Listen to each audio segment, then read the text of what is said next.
Hey, what's up guys? It's Captain Trucker. Welcome back to the channel. In today's video, I want to share with you guys some of the cost breakdown and some of the processes that's required if you're an expat or foreigner and you want to try to build a house in the Philippines. Okay? And we're going to look at some of that. And also, before we do that, I want to give you guys an update on the current house, see where it's at in the construction, and I want to show you guys some of the stuff we were doing at Sugar Beach, so stay tuned. I'll be right back.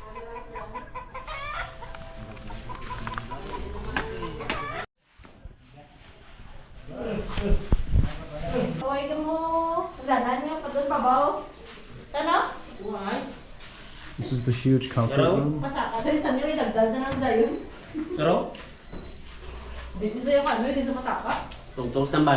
Yes, we could.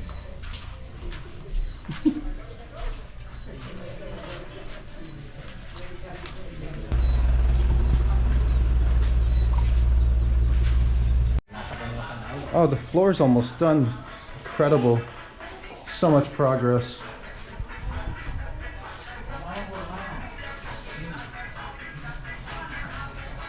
The roof is almost done.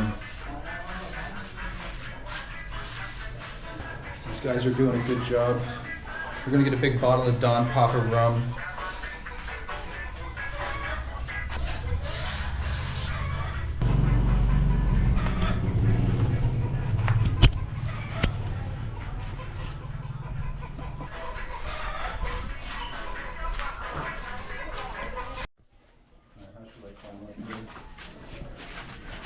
Okay, sir, just do it.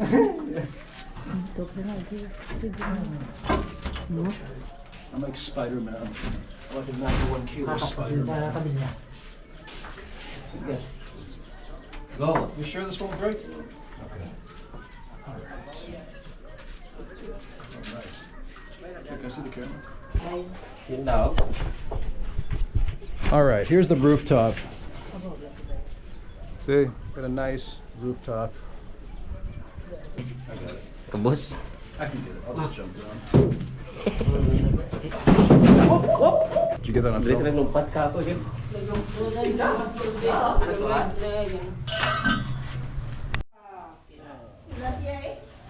And I cut my toe jumping off the ladder, dude. It's okay. I'm okay. It's just a flesh wound. Not bad. You got your goggles? Yeah. Are you gonna be able to keep them on this time?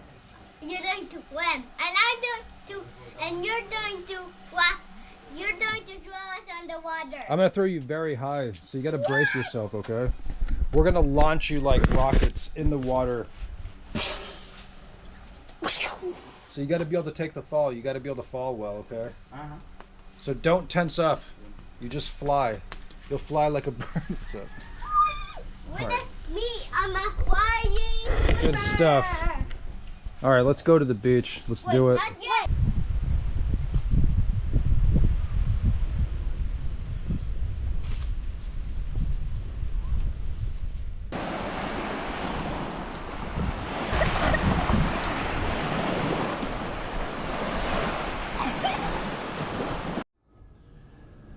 All right, welcome back. So yeah, I mean, as you can see, the house is coming along pretty well. Most of the basic structure has already been done, so we're making progress slowly but surely. And you know, building a house is stressful, ladies and gentlemen, and it's really not for everybody. And you know, when you're a foreigner out here or an expat, you kind of are, you know, rolling the dice in a sense. If you don't know who you're dealing with, if you don't know who's building your house and all that kind of stuff. I mean, I would highly recommend, obviously, if your wife or girlfriend has connections, because, you know, unless she knows people or unless you have referrals already, it's, you know, you're kind of like alone out here as a foreigner, so you got to make sure that people respect your Filipino wife or girlfriend, and, you know, she's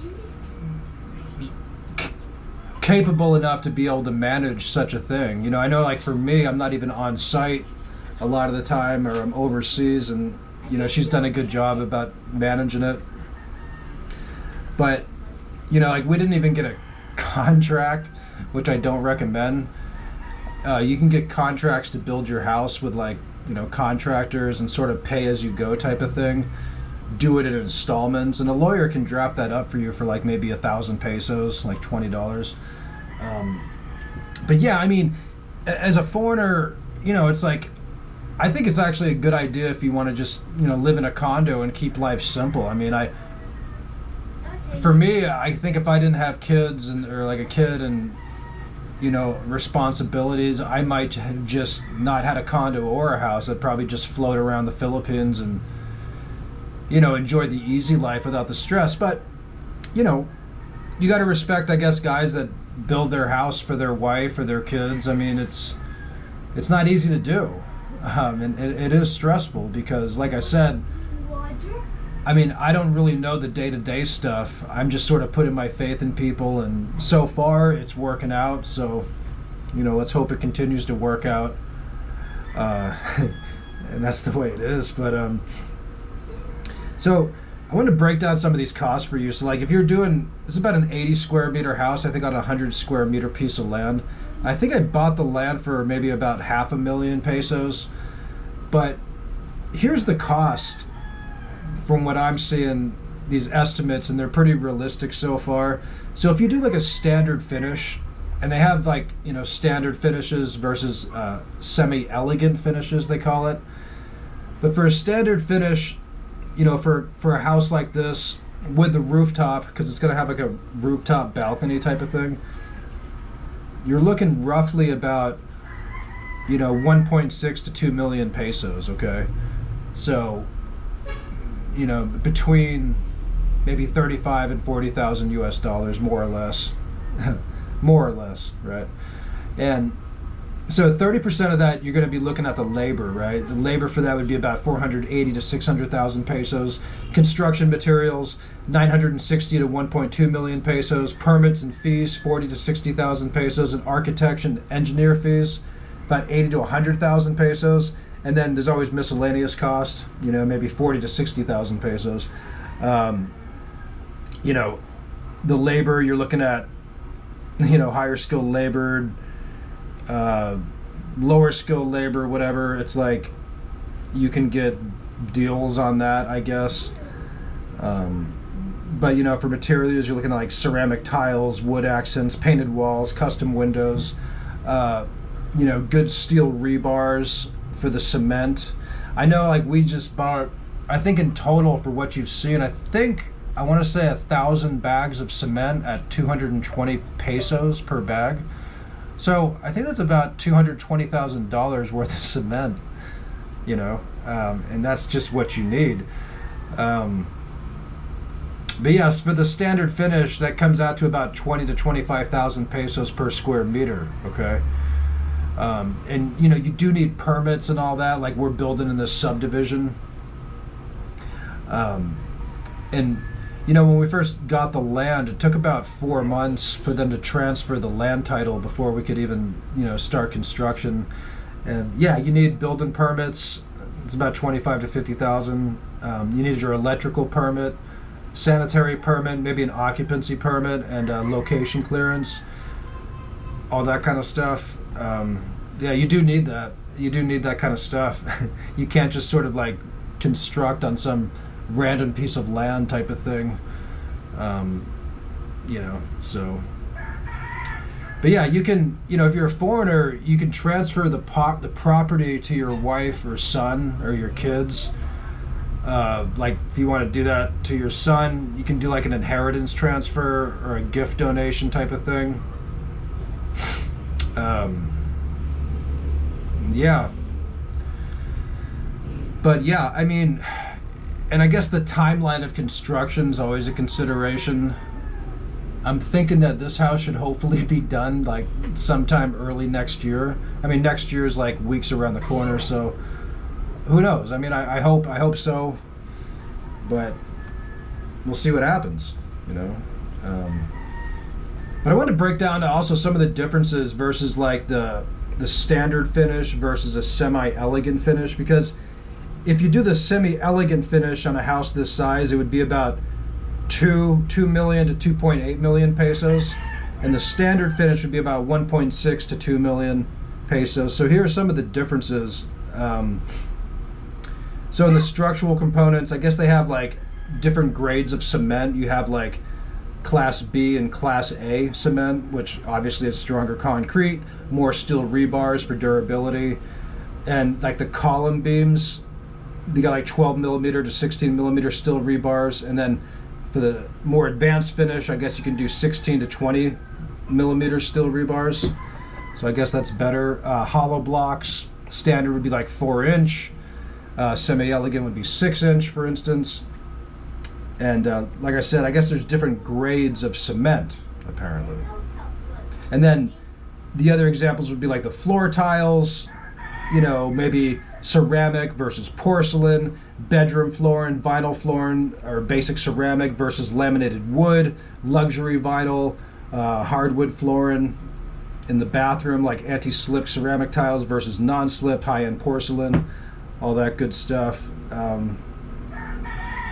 You know, I mean, I think the big deal obviously is the structure, especially down here when you're dealing like with a lot of typhoons and bad weather conditions. It's kind of important. So yeah. Also stuff like for the walls, you know, you could have like plain cement plaster and acrylic paint versus skim coat finish with semi-gloss or wallpaper. Like the bathroom walls, basic ceramic tiles versus like full height porcelain, natural stone, or mosaic tiles, stuff like that. And then roofing, like we're gonna have like galvanized sheet versus long span color bond or metal roofing. And a lot of houses here in the Philippines, like they don't use insulation, so it's probably gonna have minimal insulation or maybe none, I'm not sure, versus, you know, double layer roof insulation, thermal, soundproof, all that good stuff. Yeah. And then like doors, you know, basic things like that. You got like solid wood or flush wood versus premium solid mahogany, Nara or teak wood, I guess. And you know, you get different types of doors, like the windows. You can have aluminum windows, slide-in windows versus UPVC or aluminum frame glass windows with tinting, and more in the semi-elegant finish. And then for like the locks and the door handles, you can have basic aluminum handles versus stainless steel, electronic locks or smart locks. So there's just a lot of little things that go into these elegant finishes. You know, if you want to pay for it, if you can afford it. You can have a regular toilet versus a bidet toilet or a golden toilet, I guess. I don't know. Standard pedestal sinks versus vessel sinks with granite or stone tops. Yeah, stuff like that. Then you got stuff in the kitchen, you know, granite versus ceramic tiles and all that good stuff. And I could go on and on down to the electrical and stuff like that. But speaking of electrical, I was thinking about still getting, you know, what do you call it? Oh yeah, solar panels. Because the electric costs here in the Philippines are very high. They really are. Like they're almost the same as the United States. So yeah, that's all I kind of want to say about that. But yeah, man, it's been quite a journey, and you know, I really wanted to do this house for my son and his mom to have it and all that, and it's been a journey to get it done, man. Like it's not, none of this stuff is as straightforward or as easy as it sounds, you know. I mean, whether you have money or don't have money, it's always, you know, it's a lot to deal with. And I just hope that it's going well. I mean, it is going well. I hope that it'll be done in a relatively, you know, period of time, so not too much time goes by. But yeah, man, it's been from initially having this idea to working to saving the money to doing it to actually being built. It's been a real like process, man. And yeah, so. But I mean, I have nothing against living in condos. Like if you just want to keep your life simple, if you need a place. I mean, in retirement, like I said, if I was just had a girlfriend or something, I mean, I'd probably just cruise around the Philippines and get a motorcycle and just stay in different places. I mean, you know, you got to have connections to build houses here. You got to know who you're dealing with and all that kind of stuff. I mean, obviously foreigners can't own land, and You know, unless you're running like a legitimate business or a resort, you can't really do a 60-40 thing unless you have a legit business. But anywho, that's just kind of some of the stuff to think about, ladies and gentlemen. But in closing, I wanted to say I really appreciate like everybody watching the channel, man. I mean, it's I've been doing this channel for about a year now, a bit over a year consistently, and you know, sometimes you got to post videos every week, or you know, whatever, try to stay on a schedule for the audience. And yeah, I mean, sometimes you can fall sick, or sometimes you might just be in a cranky mood.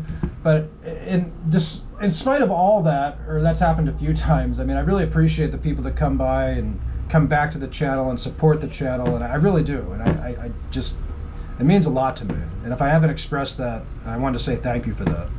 Really. I mean, the people that subscribe or don't subscribe, just the people that watch, take the time to, you know, like and comment. I appreciate that. And also, turn on that subscriber notification bell, guys, so when we post videos, you can get them right away. And anyway, I hope this helps. I hope you're all doing good. Happy holidays. And hold on, who's at the door? Someone's at the door. Be good out there. Stay safe. All right, bye-bye.